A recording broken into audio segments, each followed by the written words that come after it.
All right, hi everyone. Welcome to Believe in Bills. Adam Benigni and Amherst. Sal Maiorana of the Rochester Democrat and Chronicle is with us from the press box at Highmark Stadium. 34-10. Bills improved to 5-2 after a win over the Tennessee Titans. And Sal, 34 unanswered points in this game. Really slow at the start. I mean, third down, especially 0 for 5 on third down for Buffalo, 5 for 8 for Tennessee in the first half. But things changed and changed quickly. The superior team, it was obvious which one that was, and it played out as this thing got into the second half. Yeah, there was so many storylines today, Adam, and the start was one of them. The start was definitely worrisome. It was funny. I made the comparison to the first game against Arizona. They came out just completely flat against that team. We're down 17-3 early, and it was. I made the joke in my story, in fact, that it was almost like they thought it was 1 o'clock Central Time instead of 1 o'clock Eastern Time, because for the first hour they were just helpless on both offense and defense. And then, you're right. The better team eventually came out because the Bills started making some big plays, and we can get to what I thought was the turning point in the game in the third quarter there, the fourth and two decision. But early in the game, they just had a difficult time on both sides. And I'm telling you, Adam, when the Titans made the announcement on Saturday that Will Levis was not going to play and Mason Rudolph would be the quarterback. Now, I didn't jump and go change my pick and have the Titans winning the game, but I knew that the Titans were going to be better prepared to start the game with Rudolph than they would have with Levis. Levis has been a disaster for them. He has just been unable to be effective for their offense. And Mason Rudolph, I mean, certainly not a star in this league, but that's a guy who can come in, and if you give him a good game plan and they execute, he could make some things happen. And that's exactly what happened in the first, 20 minutes of the game. Mm-hmm. And then again, like you said, the better team ended up showing up, though. Well, I think the Bills coaches deserve some credit, too. I mean, we've seen now 7 games into this season. They do have the ability to make some adjustments, and I thought that happened during the course of the game, and it bore that out once again. A quick word from the sponsor here before we really get into it. Bet Online is the world's most trusted betting platform and your number one source for everything football. Head to the website today to get in on the action. Bet Online. The game starts here. All right, Josh Allen, 100th career start, 21 of 33, 323 yards, couple of touchdowns, 258 of those yards coming in the second half. And the big storyline this week, Sal, had been the trade for the addition of Amari Cooper. And he certainly made his presence felt, the upgrade to the receiving core. Cooper, 4 for 66 with a touchdown, a long of 27. But the slant he ran on the touchdown was, I thought, a terrific example of the precision kind of route running that he brings to the table and he adds and he's capable of. Yeah, and on that play, I don't know if you noticed it. I think they showed a replay on the broadcast. It looked like, because Josh Allen did admit that he changed the play. And I asked Allen in the press conference, did you change the play, right? And he said, yeah. And I said, did Cooper know what he was doing? Because it looked like he had to look to Keon Coleman, who was on the outside left, to figure out what he was supposed to do there. Because Keon did give him a signal, and then it was almost like Cooper was nodding his head. Josh didn't know at that time if that's what actually happened. All he said was, well, he must have known what he was doing because he did exactly what he was supposed to do. And, he found there was a zero coverage, and he had to get to that spot in the end zone before the safety was there. And he's a 10-year veteran, Adam. He knew exactly where to go and what to do. And they were on the same page, and it ended up being a touchdown. So, yeah, that's exactly what you're looking for when you bring Amari Cooper in. That's a guy that is going to understand what's happening. He's going to go make a play, and that in turn should free up everybody else to do what they do. And lo and behold, Adam, Josh Allen throws for 323 yards today. Everybody was involved. Keon Coleman had a big day. Shakir was back. Kincaid was there. And I think a lot of that had to do with all of a sudden they've got to worry about Amari Cooper. It was a big influence in the game.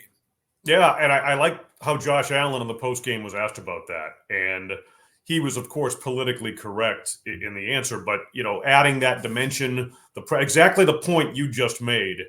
And Allen just kind of said, well, I think it's going to be worth waiting for, right? So, in other words, they're only 3-4 days into this in terms of the prep. So, I mean, and you look at the results in this particular game, against, by the way, a very good defense. That was. Number one statistically in terms of yardage, I think, coming into this thing. But yeah, like you said, Coleman, 4 for 125 with a long of 57. Shakir, 7 for 65. Nice to see Dalton Kincaid make a few plays there. 3 for 52 and some big ones as well. So I do think, I mean, the reason there was a need for it, the Bills addressed it.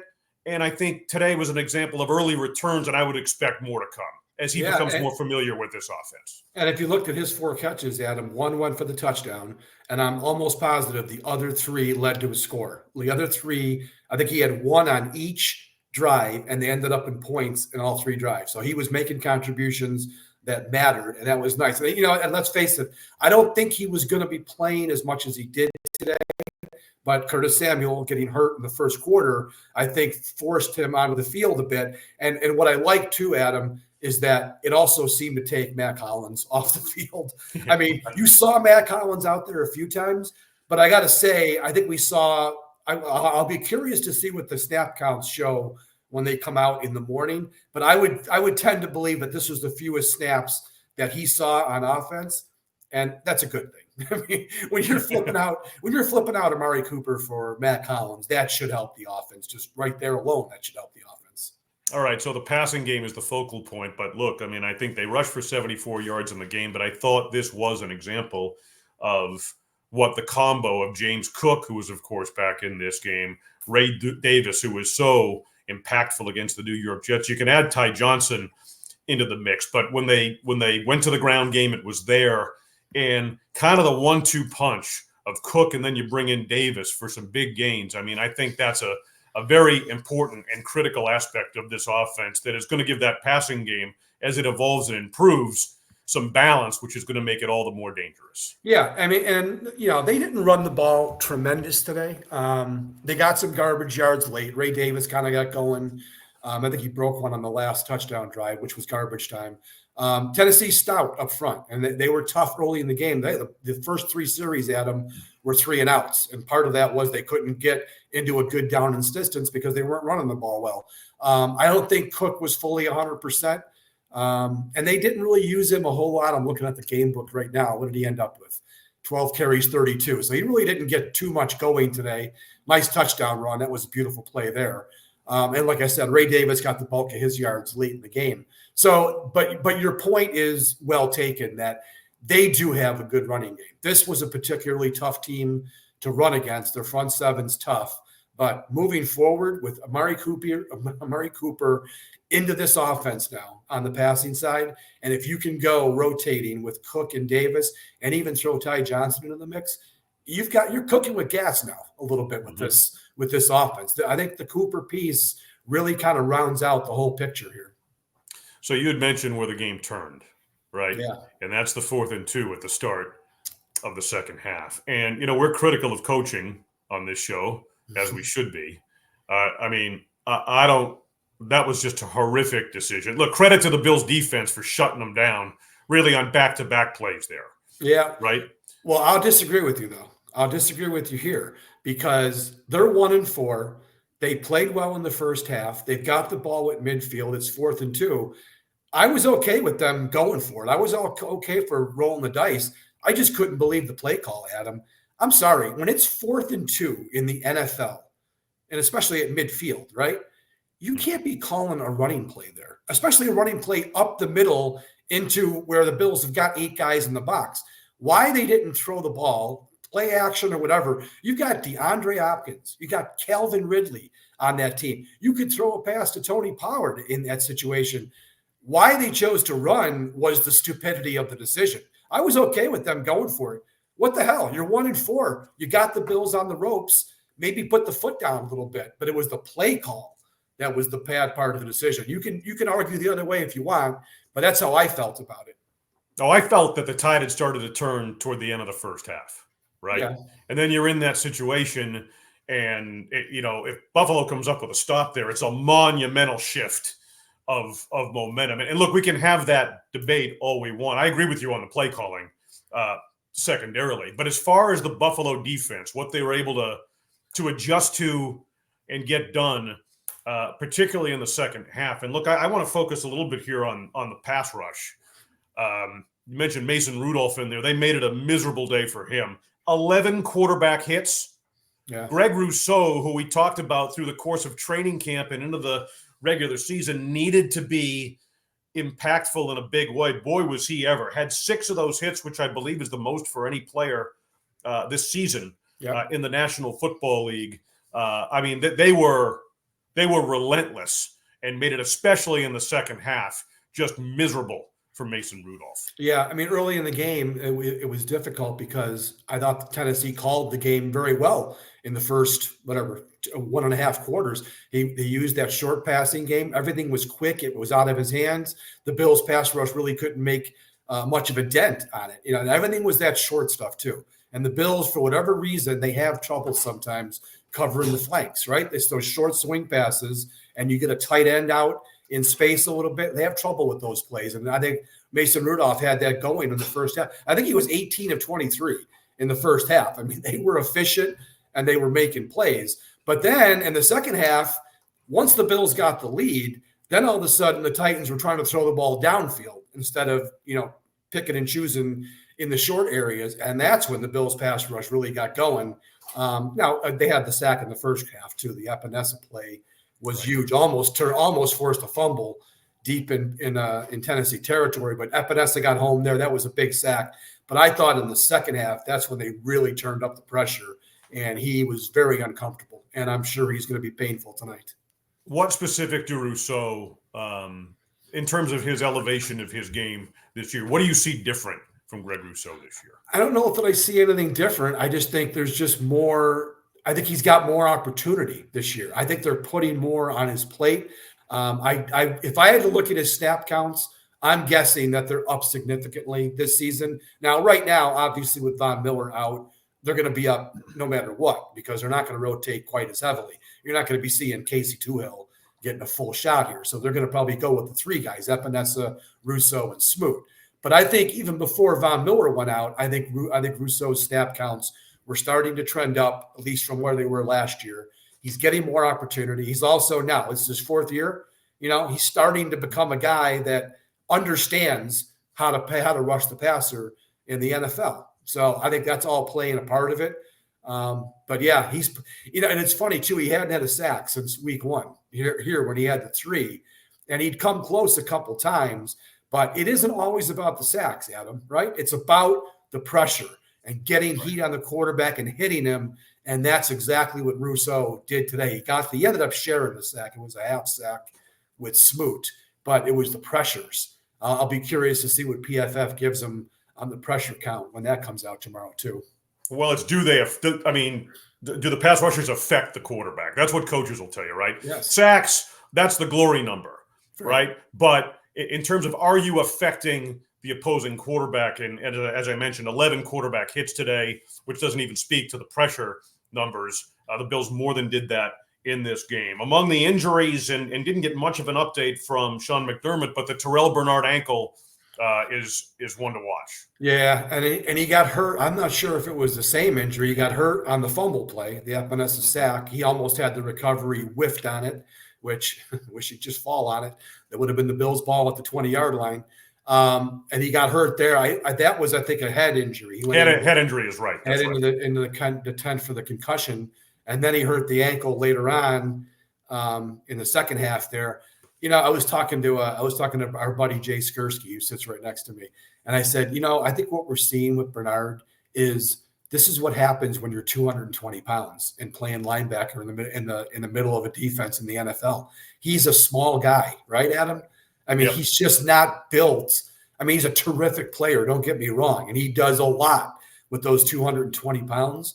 But that's some dangerous territory that he's playing in. And I think that's part of the problem, what we're seeing with all these injuries, because he has been injury prone pretty much the last calendar year. Mm-hmm. All right. So hopefully we get an update from Sean McDermott. Monday afternoon is the next time McDermott will address the media. And it sucks too, because they just got to full health. They were as healthy today as they were on opening day. There was nothing. All 5 inactives were healthy scratches, The only guy they're missing is Von Miller, and that's not because of injury. So right away, again, they might be losing one of their best players. Like we said, we'll find out more. Well, we won't find anything out on Monday, Adam. You know that because he won't. Yeah, he'll keep that as close to the vest as he possibly can. We'll start finding out Wednesday, Thursday, Friday. But I hope he can. I hope he comes back because once again, you saw the impact he can have. He had the first fumble recovery when Rudolph fumbled the snap. He almost had a second one. The guy's always around the ball. He's a guy that defense really needs. And there's a significant drop off when he's not in there. Remember the Bam Spector games? Sure, right, exactly. You don't want to go back to that. So they need him back. Well, I mean, I think we should, and I accent his status because, I mean, of what you just said, what he means to the defense, not only in terms of the plays that he executes, but from a communication standpoint, right in the middle of it. I mean, it's such a critical position in a Sean McDermott defense. Yeah, and just how he plays with everybody else, right? They're a nice unit. I mean, he has started to really get a feeling for playing with Dorian Williams. And I'll be honest, Dorian Williams has played pretty well this year. He's played so much better than he did last year. He was so in over his head when he went in when Milano got hurt last year. He ended up not starting anymore. They went to AJ Klein for crying out loud. But I think Dorian Williams has really made a big step forward this season. And part of that is because Terrell Bernard is back now and they play well together. They're both really active and athletic. And you would hate to have have Bernard pulled out of there again, just when him and Williams are really starting to get fired up and revved up here. All right. So we should mention before we wrap it up here, Tyler Bass, right? Now he's been a focal point of our conversations for a lot of the wrong reasons. Today he can be a focal point for the right ones. Yeah, I mean, he made all of his kicks. None of them were very difficult. They were short field goals, and he made 28 and 30 with a field. Yeah, so I mean, there were the chip shots. That was extra points are longer than those. So no, he didn't prove anything to me today. It was a beautiful day. There was a little bit of a wind here, but not the kind of wind that it would really affect the kicking or passing game. It was breezy. It's Highmark Stadium. So nothing impressed me today, but he did his job. That's what he did. He did his job, and that's what you've got to have from your kicker. There will be times when he's going to need a 50-yarder at the gun. Let's see what happens there before I start jumping on the Tyler Bass bandwagon. Oh, no. And I know you're not. You're making the point. But they've got this kid in on the practice squad. Look, I would be shocked if this kid ends up kicking for the Bills because his track record certainly is not one where, let's get rid of Tyler Bass for this guy. Come on. He's no better than Tyler Bass. He probably isn't as good as Tyler Bass as long as Bass has his confidence, and today was a good day for his confidence. That's my point. It was a building block for his confidence because they lit a fire under his ass this week is what they did. Yeah, absolutely. Right? Coming out of the Jet game, he knows that he needs to make those kicks, the message from Sean McDermott. They make a practice squat move, and at least for today, and there was some fan support for him in the stadium. I'm just saying it's a building block for his confidence and probably worthy of note as we wrap it up here. In any case, the Bills now are 5-2, firm grip on first place in the AFC East and on the road. They got some help today. They got some help today. Miami lost in Indy, and then the Jets play tonight in Pittsburgh. And Pittsburgh is home. Pittsburgh could win that game. If Pittsburgh wins, man, the Bills are sitting very pretty in the division. They'll have a massive lead as they go to Seattle, which is going to be a tough game, by the way. Don't sleep on Seattle. People, I know they've struggled a little bit, but they blew out the Falcons today. That's a decent Atlanta team. Seattle is not going to be easy. So this was a very good win for the Bills to get, even though it was Tennessee. You got to take care of your own business, right? Take care of your own business, especially the games where you're supposed to win. And the Bills did a very nice job after a slow start. Things were not going well on either side. It was really impressive to see how they turned it around. Like you said, they scored the last 34 points of the game. That's taking care of business. So good day for the Bills all the way around. And so it's going to be wheels up for Sal Maiorana back in the air out to the Pacific Northwest next week. And we'll have a couple of shows before then. However, Jerry Ostrowski, former Bills offensive lineman, has been a guest with us before. Very insightful, especially in terms of the X's and O's. So I think he's going to be able to expand a lot on what Amari Cooper brings to this passing game, among other topics. Anyway, Jerry's going to be joining us on Tuesday of this coming week, and then we'll have our Seattle Seahawks preview for you on Friday. So, Sal, what do you have coming up tonight in the Rochester Democrat and Chronicle? You got that report card revved up and ready to go? I'm going to go back and sharpen my pencil now and start my report card after I finish gabbing with you here. I'll have my observations, and then tomorrow I'll start up again and look forward to Seattle. So, always, it never ends, Adam, as you know. No. It never ends in this job. So, I'm going to get back to it here as soon as we hang up. All right. Sal, thanks very much as always. Sal Maiorana, Rochester Democrat and Chronicle. I am Adam Benigni, WGRZ TV. Sports Talk Live. Tune in 7 o'clock Monday night, Channel 2 in Buffalo. Vic Carucci and John Scott will join me as well for that show. Full wrap on this one and a look ahead to the matchup with the Seattle Seahawks and the latest on the Buffalo Sabres as well. So for Sal Maiorana, this is Adam Benigni. Thank you as always for being with us here on Believe in Bills.